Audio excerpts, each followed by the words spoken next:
Well, as was touched on earlier, the Great Northern had a kind of a unique numbering system for its cab units. These are a number 200 because they're an AA set, or if it had been an A and a B rather than 2A units, it would still be in the 200 series. As you can see, 259B. So that would give you some idea how the numbering system worked. This set of F units is also in the original orange and green instead of the simplified. This is the original late 1940s paint scheme on here. Well, this is a set of Alco FAFB units. These are made by American Locomotive Company, or more commonly known as Alco. And these are in the simplified 1962 paint scheme. And they're a 3-unit set. As you can see here, they're in the 300 series. This is 310C on this end, and the other one will be 310A with the 310B in the middle. Like I said, these are our Alco FAFB units. Great Northern had a few sets of these, and of course they were traded in 1967 on General Electric Universal U28B set B locomotives. So anyhow, the Alcos did not last beyond 1967 on the Great Northern. Well, this is a set of General Motors Electromotive Division F7, is the F7ABA set. They too are in the 300 series, and also in the 300 series was the 350 and 360 F units. They were passenger service F units that were used on the Empire Builder and the Western Star. These are freight locomotives, and as you can see, they are in this simplified 1962 paint scheme. And this is number 310A on this end, or 316, pardon me, and then 316B and 316C. In later years, the locomotives were not kept in a numbered together. They were kind of scattered out. They need four F units. They just grabbed 4 of them up, no matter what road number they were, and stuck them together on a lash up to send a train out. But anyway, these are freight Fs in a simplified 1962 paint scheme, same as the Alco FAs that were right before this. Well, this is a set of General Motors Electromotive Division F7, is the F7ABA set. They too are in the 300 series, and also in the 300 series was the 350 and 360 F units. They were passenger service F units that were used on the Empire Builder and the Western Star. These are freight locomotives, and as you can see, they are in this simplified 1962 paint scheme. And this is number 310A on this end, or 316, pardon me, and then 316B and 316C.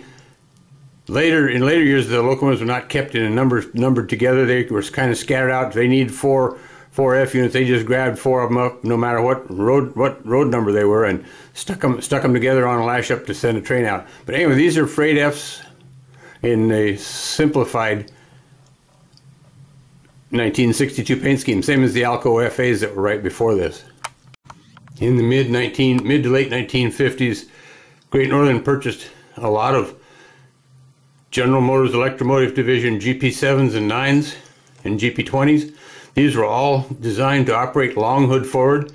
The Great Northern ran their RS1s and RS3s from Alco, and their GP7s, GP9s, SD7s, and SD9s from General Motors. All of them were set up to run long hood forward. As you can see here, also they have the bell on the front of the locomotive, and so that's the way when you put your trains together. Great Northern always ran their Jeeps and Alco hood units with the long hood forward. In the early 1960s, Great Northern switched to GP30s and U25Bs from General Electric. The GP30s, of course, were from EMD General Motors, as are these 2 units here. They were delivered with the low short hood and in the simplified orange and green paint scheme, as were the General Electric U25Bs. They were also delivered in the chop nose with the simplified paint scheme, simplified orange and green paint scheme, as are these 2 GP30s here. Well, as mentioned, the Great Northern also bought some General Electric U25Bs and some U28Bs. This is a U28B. All of them were delivered in the simplified orange and green paint scheme, as you see this U28B here. The Alco FAs and FBs and some of the Alco RS1s were used as trade-in for the General Electric locomotives, the U-25Bs and the U-28Bs. And so the trucks under the U-boats are actually recycled trucks from the Athearn, or from the Alco FA, FB, and RS1s. They use the same, General Electric used the same truck with General Electric electricals in it, and so the Great Northern bought some more General Electric units. Well, this is a Great Northern Caboose. It's a Northeastern model's wood kit. It's no longer made. I wish somebody would make this available as a plastic model. It is correct for a Great Northern Caboose right down to the last detail. 1967 brought a big change to the Great Northern. Gone was the orange and green simplified paint scheme and the red cabooses, and equipment was painted in what became known as the big sky blue paint. The big sky blue paint was applied to all locomotives delivered 1967 and up to 1970 when the Burlington Northern merger took over. Other locomotives were being repainted, several at a time. They had about a third of the locomotives and cabooses repainted from the red cabooses and the orange and green locomotives into the big sky blue when the merger to Burlington Northern came in 1970. I don't have any models of anything in the big sky blue. It was a fairly attractive paint scheme, but the blue paint faded, so it didn't hold up very well for the weather. But anyway, this is a Great Northern Caboose. It's kind of going to bring up the end of my presentation here. I'll show a few more cabooses and we'll call it good from there. Well, this is another Great Northern Caboose, the number X58.